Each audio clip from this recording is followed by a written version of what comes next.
The fluorescent lights of the hotel conference room hummed overhead as James Merrill checked his watch for the third time in 5 minutes. 9:47 p.m. The keynote speaker droned on about pharmaceutical distribution models, and James felt his eyelids growing heavy.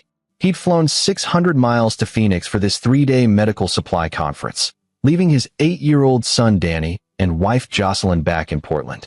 The separation never got easier. His phone buzzed in his pocket. James glanced at the screen. Unknown number. He normally ignored these, but something made him step out into the hallway. "Mr. Merrill?" A woman's voice, strained with concern. "Speaking. This is Carmen Ryan, Danny's teacher at Riverside Elementary.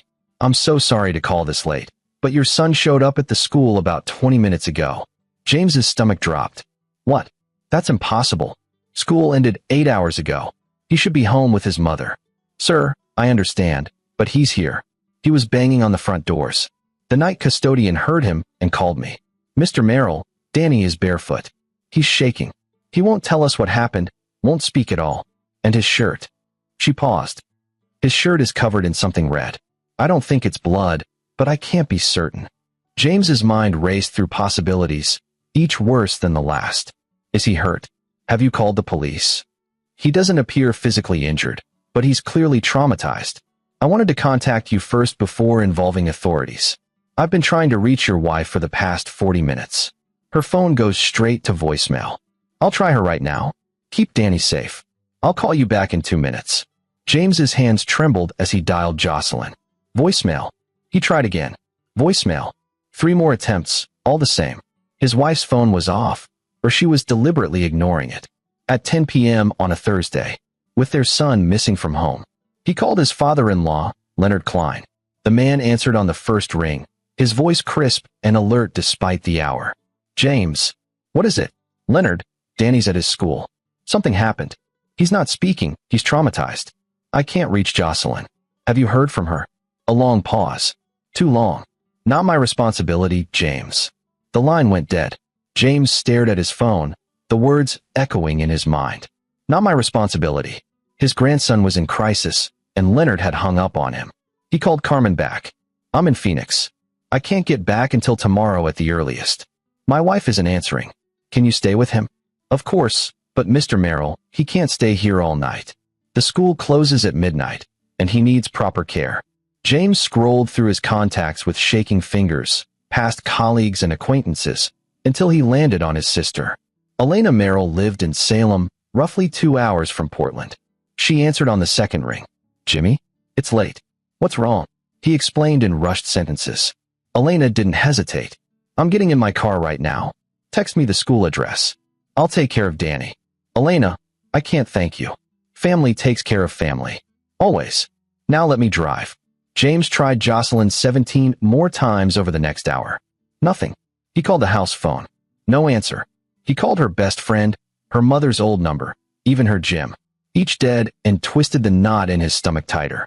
At 11:30 p.m., Carmen texted, "Elena arrived. Danny's safe with her. He still won't speak, but he's holding her hand. We're going to her house." James tried to focus, tried to think rationally, but his mind kept circling back to that one detail. Danny's shirt covered in red, and Jocelyn's phone, dead silent, and Leonard's cold dismissal. He booked the first flight out of Phoenix for the next morning, but a storm system grounded all departures until Saturday. The soonest he could get home was Sunday afternoon, 3 agonizing days away. Those 72 hours stretched into an eternity. Elena sent photos of Danny curled on her couch, clutching a blanket, his eyes vacant. She'd gotten him to eat some soup, but he still wouldn't speak. She'd gently washed the red substance from his hands and arms. Paint, she confirmed via text. Just paint. But that somehow made it worse. Why was his shirt soaked in paint at 10 p.m. on a school night? James finally reached Jocelyn on Saturday morning. Her voice was flat, distant. "Where have you been?" he demanded. "Danny's been with Elena for 2 days." "What the hell happened?" "I don't know what you're talking about. Danny's been difficult lately. Probably ran off for attention." "Attention?" "Jocelyn. He showed up at school barefoot at 11 p.m., covered in paint, and he won't speak." "What happened in our house?" "I wasn't home. I had dinner with my father. Danny must have snuck out." The lie was so smooth, so practiced, that it sent ice through James's veins. You're lying. Don't you dare accuse me of. Your father said Danny wasn't his responsibility. How did he know about it unless you told him? Which means you knew Danny was missing and did nothing. Silence. Then, we'll discuss this when you get home. She hung up. Sunday's flight landed at 3 p.m. James drove straight to Elena's house, a modest craftsman in a quiet Salem neighborhood. His sister opened the door before he could knock, her face grave. He's sleeping, she whispered. Finally sleeping. Jimmy, we need to talk before you wake him. They sat in her kitchen, and Elena slid a manila folder across the table. I went to your house yesterday. Used the spare key you gave me. You need to see this. Inside were photographs. James's hands shook as he flipped through them. His home office, completely ransacked. File cabinets open, papers strewn across the floor. But that wasn't what made his breath catch. It was the basement. The finished basement where Danny had his playroom had been transformed.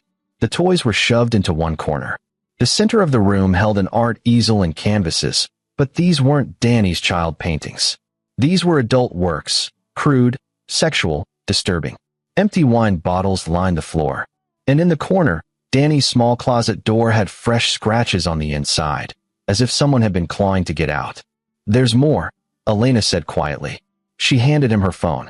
A video, taken from her camera as she walked through the house. In the master bedroom, men's clothing that wasn't James's. Expensive cologne on the dresser. And on the nightstand, a bottle of pills prescribed to someone named Kirk Booth. I checked the home security footage from your system, Elena continued. The files from Thursday night were deleted. But the system backs up to the cloud every 6 hours. I recovered some. She opened her laptop and showed him. The footage was grainy but clear enough. Thursday evening, 7 p.m. Jocelyn arrives home with a man James doesn't recognize. Tall, mid-40s, expensive suit. They go to the basement. An hour later, young Danny comes down the stairs, probably looking for his mother. The man, Kirk Booth, James assumes, grabs Danny roughly, drags him to the closet. Jocelyn stands by, watching. They lock the closet door and return to their activities. The timestamp shows them leaving at 10:30 p.m. 15 minutes later, Danny emerges from the closet, his shirt covered in paint from when he knocked over supplies trying to escape. He runs upstairs and out the front door. James couldn't breathe. His wife had let her lover lock their son in a closet for 3 hours while they... There's more you need to know, Elena said. Her voice was steel now. I did some digging on Kirk Booth. He's a corporate real estate developer. Very wealthy. Very connected. And he's married to Leonard Klein's business partner's daughter. That's how Jocelyn met him. The pieces clicked into place. Leonard's dismissal. His cold, not my responsibility. He'd known about the affair. Probably encouraged it. Kirk Booth represented money and status, everything Leonard valued. They tried to erase the evidence, James said slowly. They knew Danny would tell me. So they deleted the footage and coached Jocelyn on what to say. That's what I think, Elena agreed. The question is, what are you going to do about it? James looked at the photos, at the video, at the evidence of betrayal and cruelty. His son had been locked in a closet, traumatized, sent running into the night in bare feet. And the people responsible were trying to sweep it under the rug, confident that their money and connections would protect them. Something cold and calculating settled over James. He'd spent 15 years building a successful medical supply business through careful planning and strategic thinking. He knew how to identify weaknesses, how to build leverage, how to execute a plan perfectly. I'm going to destroy them, he said quietly. All of them. But not quickly. I want them to feel it. Elena studied her brother's face. She'd seen him focused before, but never like this. There was something almost frightening in his calm determination. What do you need from me? Everything you found. And your silence. No one can know what we're planning. Not yet. They hurt Danny. They hurt my nephew. Elena's jaw tightened. I'm with you all the way. James stood and walked to the bedroom where Danny slept. His son looked so small curled up in Elena's guest bed, his face still pale and drawn. James sat on the edge of the bed and gently brushed Danny's hair back. The boy's eyes fluttered open. For a moment, fear flashed across his face, then recognition. Dad, I'm here, buddy. I'm here now. Danny's lip trembled. I'm sorry. I'm sorry I ran away. I was scared and I didn't know what to do and... Shoo. You have nothing to be sorry for. Nothing. What happened wasn't your fault. Mom said... She said you wouldn't believe me. She said if I told anyone, they'd take me away from you. James felt his rage crystallize into something pure and focused. Your mom was wrong. I believe you. I believe every word. And no one is taking you away from me. Ever.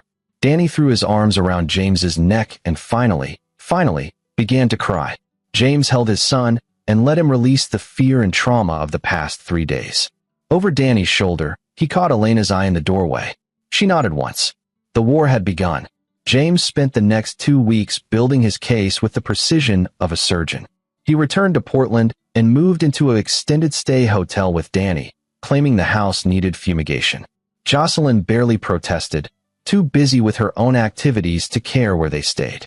He hired Glenn Grant, a private investigator who owed him a favor from years back. Glenn was former FBI, now freelance, with a reputation for thoroughness and discretion. This is ugly, Glenn said after reviewing Elena's evidence. But legally tricky. The security footage shows neglect and endangerment, but a good lawyer could spin it. We need more. Then get more, James said. I want to know everything about Kirk Booth. Every business deal, every secret, every skeleton in his closet. And I want to know how deep Leonard Klein's involvement goes.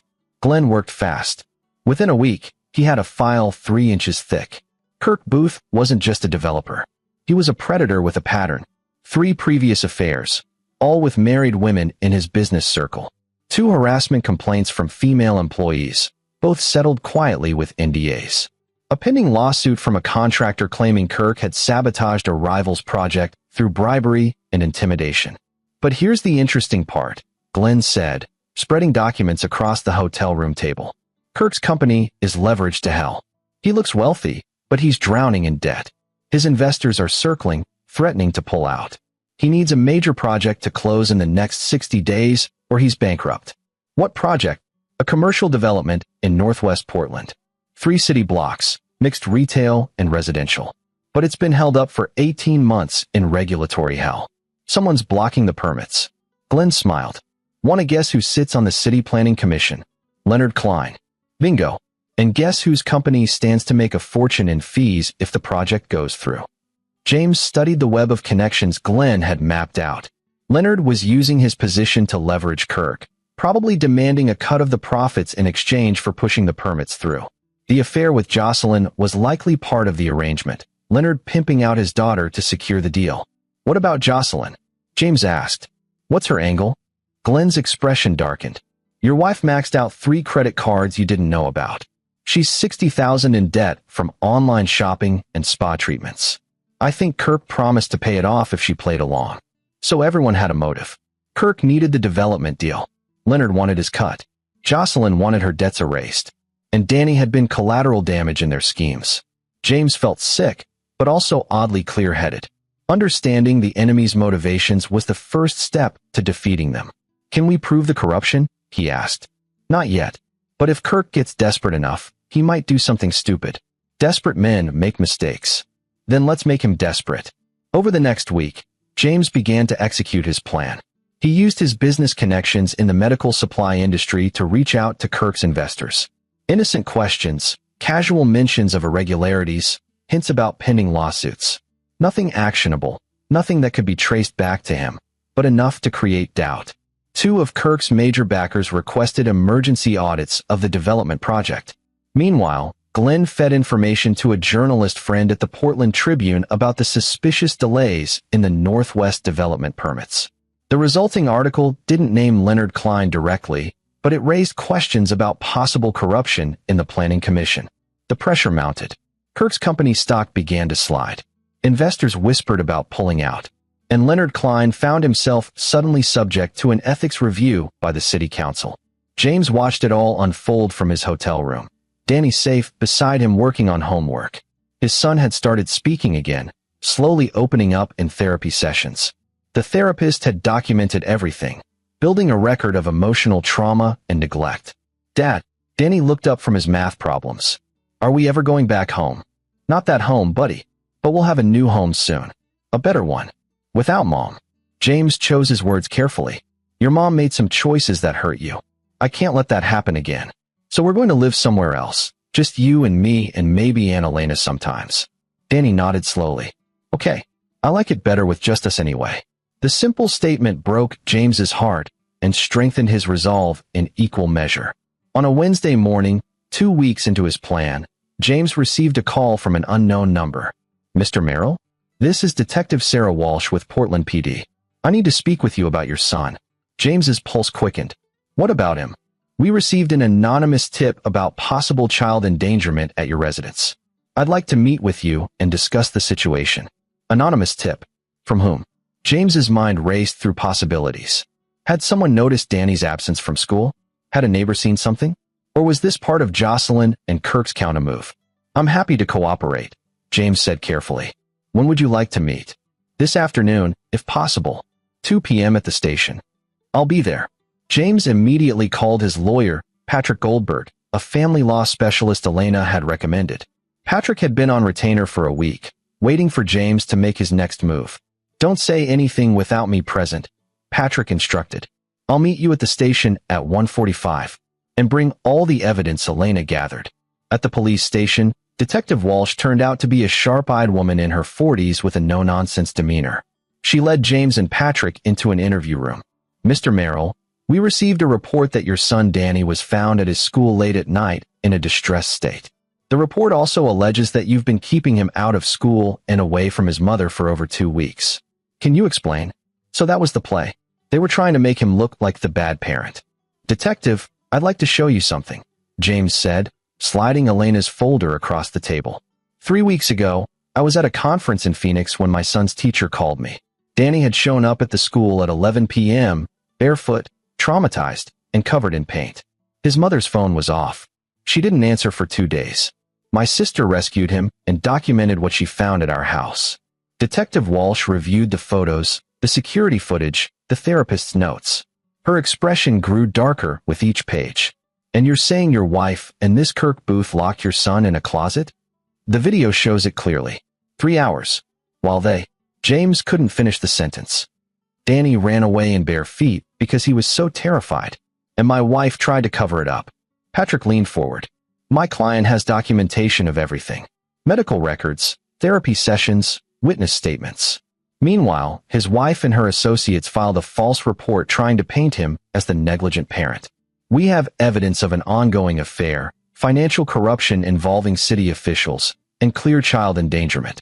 Detective Walsh closed the folder. "Who filed the anonymous report?" "We believe it was either Jocelyn Merrill or someone acting on her behalf," Patrick said. "I'll need to interview your wife and this Kirk Booth." "By all means," James said. "I want them interviewed. I want them investigated. I want my son protected."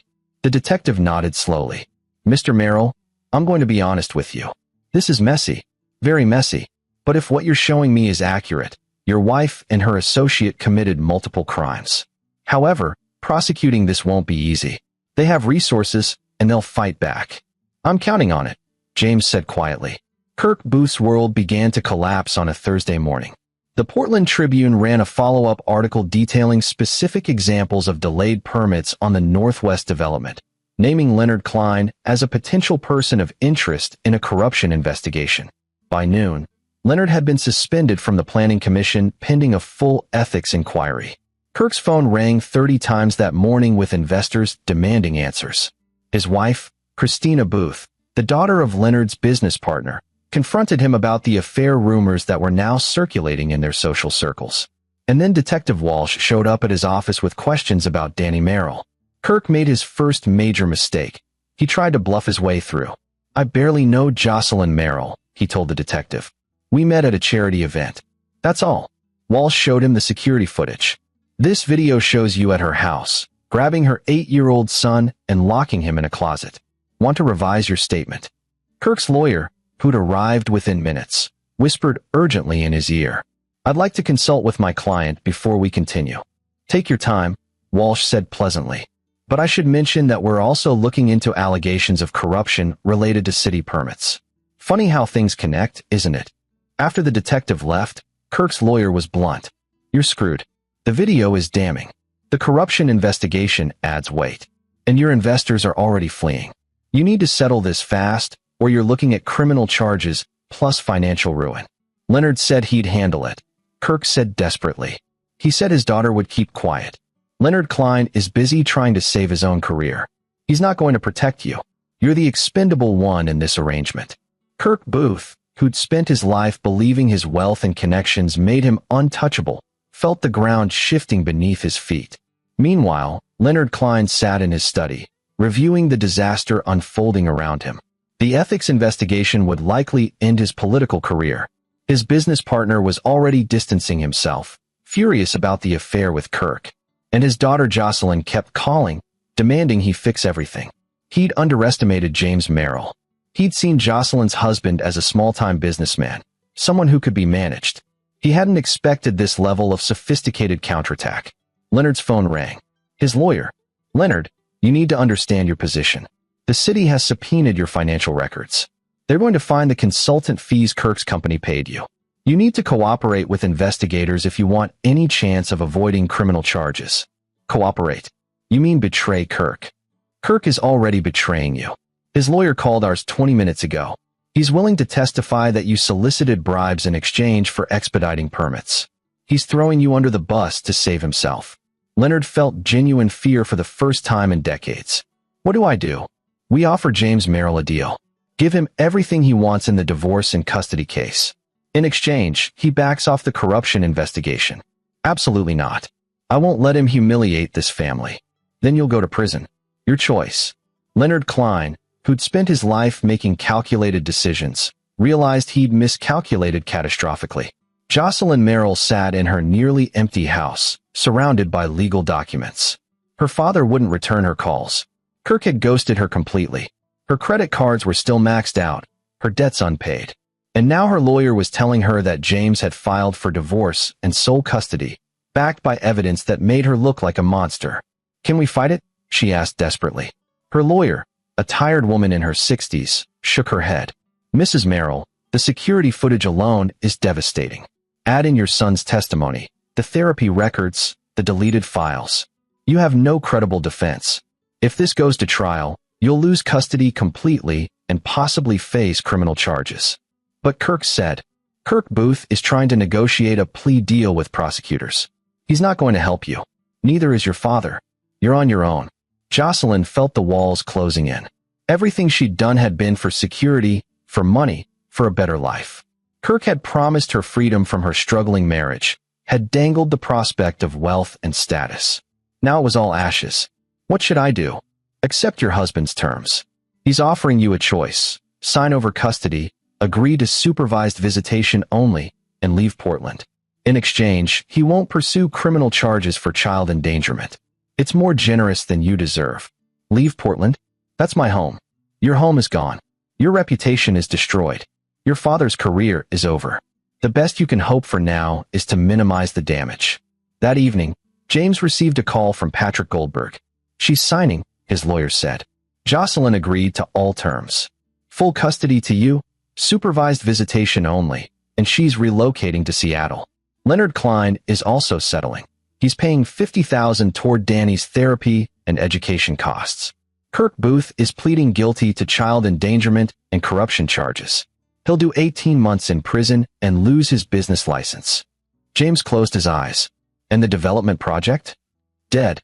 The permits were rescinded. Kirk's investors pulled out completely. The company is bankrupt. Good. James, you won one. Completely. They're all paying for what they did. Not completely, James said quietly. Not until Danny's okay. Later that night, James sat with Danny in their hotel room. They'd looked at apartments earlier that day, found a nice 2-bedroom place with a small yard in a good school district. Elena was helping them move next week. Dad, Danny looked up from his book. Ms. Ryan called. She said I can come back to school on Monday. She said everyone misses me. How do you feel about that? Danny considered. Scared, but also ready, maybe? Dr. Martinez says it's good to face things instead of hiding. Your therapist is right. And I'll be here. Anytime you need me. What about Mom? James had been dreading this question. Your mom made some very bad choices. She hurt you, and that's not okay. You'll see her sometimes, but only when you want to, and always with other adults around to keep you safe. I don't want to see her, Danny said quietly. Not for a long time. Then you don't have to. It's your choice. Danny nodded, then said something that surprised James. Aunt Elena says you did something to make Mom and that man pay for what they did. She says you protected me. Aunt Elena talks too much, James said with a slight smile. Did you? James chose his words carefully. I made sure the truth came out. I made sure people who did wrong things had to face consequences. That's not revenge, that's justice. There's a difference. What's the difference? Revenge is about making yourself feel better by hurting someone. Justice is about protecting people and making sure bad things don't happen again. What I did was about keeping you safe and making sure they couldn't hurt anyone else. Danny thought about this. Did it work? Yes, it worked. Good. Danny returned to his book, but James could see the tension had eased from his son's shoulders. James's phone buzzed with a final text from Glenn Grant. Kirk Booth officially disbarred from real estate development. Leonard Klein resigned from Planning Commission. Federal corruption investigation ongoing. You're clear, no blowback on you. Well played. James deleted the message and put his phone away. Tomorrow they'd start moving into their new apartment. Next week, Danny would return to school. The week after, James would restart his business with a new focus and renewed purpose. Kirk Booth would spend the next year and a half in prison, his reputation destroyed, his wealth gone. Leonard Klein would likely face charges eventually, but even if he avoided jail, his political career was over and his business relationships were poison. Jocelyn would spend years rebuilding her life in a new city, marked by the scandal, forever barred from unsupervised contact with her son. They'd all paid. Not with James's fists, not with violence, but with something far more devastating. The systematic dismantling of everything they'd used as weapons against him and his son. James looked at Danny, safe and reading peacefully, and felt the rage that had driven him for weeks finally begin to ease. His son was healing. They had a future, and the people who'd tried to destroy that future had been stopped. Hey Dad, Danny said suddenly, can we get pizza for dinner?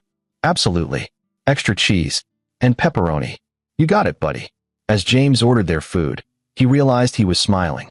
A real smile, not the grim determination of the past weeks. They were going to be okay. Not immediately, not perfectly, but eventually. And sometimes, that was enough. The next morning brought unexpected news. Glenn called at 7 a.m., his voice urgent. Turn on Channel 8 News. Now. James flipped on the TV. The morning anchor was mid-story. Development in the Kirk Booth corruption case. Federal investigators have expanded their inquiry to include multiple city officials and developers in what they're calling a widespread bribery scheme. Sources say Booth agreed to cooperate fully in exchange for a reduced sentence, providing evidence against more than a dozen individuals. The screen showed Kirk being led from his house in handcuffs, his expensive suit crumpled, his face haggard. The reporter continued. Among those expected to face charges are former Planning Commissioner Leonard Klein and 3 other city officials. The scandal has rocked Portland's development community and raised questions about how long this corruption network has been operating. James watched Leonard Klein's face appear on screen, an old photo from his Planning Commission days, looking confident and powerful. That man was gone now, replaced by someone who'd spend the next years fighting legal battles and bankruptcy. This is bigger than we thought, Glenn said over the phone. Kirk's trying to save himself by giving up everyone. The FBI is involved now. Leonard's going down hard. And Jocelyn? She's small fish. They're not interested in her. She signed the custody papers this morning, by the way. My contact at her lawyer's office confirmed it. You have full legal custody of Danny. It's over. James felt the last knot of tension unwind. Thank you, Glenn. For everything. You did most of it yourself. I just provided the research. But James, what you did, taking them down without breaking any laws yourself, using their own corruption against them, that was brilliant. And terrifying. Remind me never to get on your bad side. I just protected my son. You did more than that. You destroyed 3 people's lives methodically and completely. They'll never recover from this. After hanging up, James walked to the bedroom where Danny was still sleeping. He watched his son's peaceful face, remembering the terrified boy who'd run barefoot through the night 3 weeks ago. They had a long road ahead. Therapy sessions, school reintegration, processing trauma.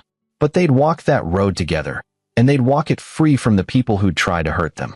James's phone buzzed again. Elena. Saw the news. You did it, Jimmy. You actually did it. He texted back. For Danny. Always for Danny. Still impressive. Scary, but impressive. Want me to bring breakfast when I visit this weekend? Please. Danny's requesting your famous pancakes. Done. Love you both. James pocketed his phone and went to make coffee. Through the hotel window, he could see Portland waking up. Cars on the freeway, lights in distant buildings, a city going about its business, unaware of the small battle that had been fought and won in its midst. By noon, the story had exploded across local media. News vans crowded outside Leonard Klein's house.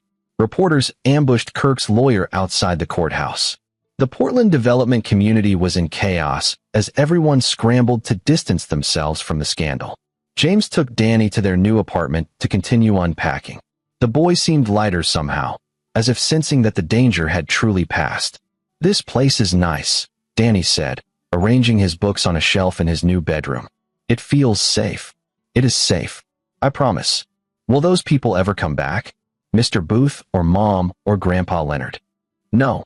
They can't hurt you anymore." Danny nodded, accepting this. Then, in a small voice, "I'm glad you're my dad." James knelt down and pulled his son into a hug. "I'm glad you're my son." Every single day, they spent the afternoon setting up Danny's room, putting up posters, arranging toys, making the space feel like home. Elena arrived with pizza and helped them hang curtains. They ate together on the living room floor, surrounded by boxes, planning their new life. That night, after Danny had gone to bed, James sat on the small balcony of their new apartment. The city lights stretched out before him. Somewhere out there, Kirk Booth was in a jail cell. Leonard Klein was probably with lawyers, desperately trying to build a defense.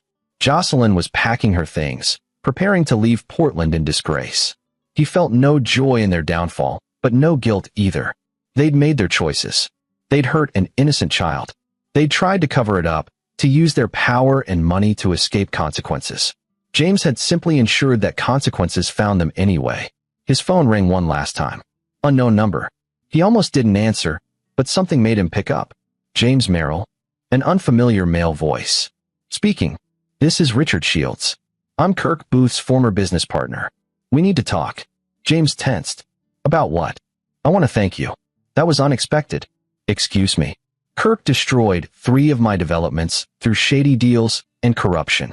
I tried to fight him legally, but he had Klein protecting him. Then you came along and took him apart in 3 weeks. I just wanted to say, well done. That bastard deserved everything he got. I wasn't trying to help you. I was protecting my son." "I know. That's what makes it perfect. You weren't doing it for money or revenge or business. You were doing it for something that actually mattered. That's why you won." People like Kirk and Leonard, they think money and power make them untouchable. But you proved them wrong. Is there a point to this call? Just this. If you ever need anything, a favor, information, a business contact, you call me. You took down a corrupt network that hurt a lot of people. Some of us remember that. After they hung up, James sat in silence. He hadn't expected gratitude, hadn't wanted it, but he supposed there was something fitting about Kirk's own business associate thanking James for Kirk's destruction. The balcony door opened behind him. Elena stepped out, holding 2 beers. "Thought you might need this." "Thanks." He took the bottle. "Do you think I went too far?" Elena sat beside him. "You want my honest opinion?" "Always. I think you did what any parent would want to do. But most parents wouldn't have the skill or patience to do it right. You didn't just react. You planned, you strategized, you outmaneuvered them. Was it ruthless? Yes. Was it necessary? Also yes." She paused. "Danny's safe. You're both safe. And 3 people who hurt a child are facing consequences. I don't see anything wrong with that. I destroyed their lives. They destroyed their own lives. You just made sure everyone else knew about it." James sipped his beer. "I keep waiting to feel guilty. But I don't. That's because you did the right thing. Guilt is for when you hurt innocent people. They weren't innocent. They sat in comfortable silence, watching the city lights. Somewhere in one of those distant buildings, Kirk Booth had made the choices that led to his imprisonment. Leonard Klein had made the choices that ended his career. Jocelyn had made the choices that cost her son. And James had made the choice to ensure they all paid for those decisions. Morning came with sunshine and the promise of a fresh start. Danny ate breakfast with real appetite for the first time in weeks. They drove to his school together, and James walked him to the entrance. Carmen Ryan met them at the door, her smile warm. "Welcome back, Danny. We've missed you." Danny looked up at James. "You'll be here when school ends?" "I'll be right here. 3:15, every day." Okay. Danny took a breath and walked into the school, his backpack bouncing with each step. James watched until his son disappeared down the hallway, then drove to his office. He had a business to rebuild, a life to reconstruct. But for the first time since that terrible phone call in Phoenix, he felt like he could breathe. His phone buzzed with a final text from Patrick Goldberg. All papers filed. Custody is official. Congratulations, James. You won. James saved the message, then deleted every piece of evidence from his phone. The photos, the videos, the correspondence. Glenn had the master files secured in encrypted storage, insurance against any future trouble. But James didn't need them anymore. The war was over. He'd protected his son, destroyed his enemies, and emerged victorious without compromising his principles or breaking laws he wasn't willing to break. Some might call it revenge. James called it justice. And as he sat in his office, beginning to plan for the future he and Danny would build together, he felt at peace. The monsters were caged. The nightmare was over. And ahead lay only possibility. A father and son, survivors of darkness, walking into light. 3 months later, on a Saturday morning, James and Danny stood in front of a small house in a quiet neighborhood. Elena had helped them find it. 3 bedrooms, a backyard, good schools nearby. What do you think, buddy? James asked. Danny stared at the house, then at his father. Is it really ours? Really ours. No one can take it away. Danny's face broke into the biggest smile James had seen in months. Can I pick my room? Absolutely. They walked through their new home, Danny running from room to room, already planning where to put his things. Elena arrived with boxes and takeout. They spent the day unpacking, laughing, building their new life piece by piece. That evening, as Danny slept in his new bedroom, James stood in the backyard. The Oregon sky was clear, stars visible despite the city lights. His phone was silent. No threats, no crisis, no enemies circling. Just peace. Kirk Booth had another 15 months in prison. Leonard Klein faced trial in 6 weeks. Jocelyn sent a card asking to see Danny. James had filed it away for when his son was ready, if ever. They'd all paid. Completely. Finally. And James Merrill, who'd once been just a businessman trying to get home to his family, had become something else. A father who would go to any lengths to protect his child, a strategist who could dismantle enemies without firing a shot, and a man who'd learned that sometimes the most powerful revenge was simply ensuring that justice was served. He went inside, locked the door, and went to check on his sleeping son one last time. Danny was smiling in his sleep. James smiled too. They were home. This is where our story comes to an end. Share your thoughts in the comments section. Thanks for your time. If you enjoy this story, please subscribe to this channel. Click on the video you see on the screen, and I will see you there.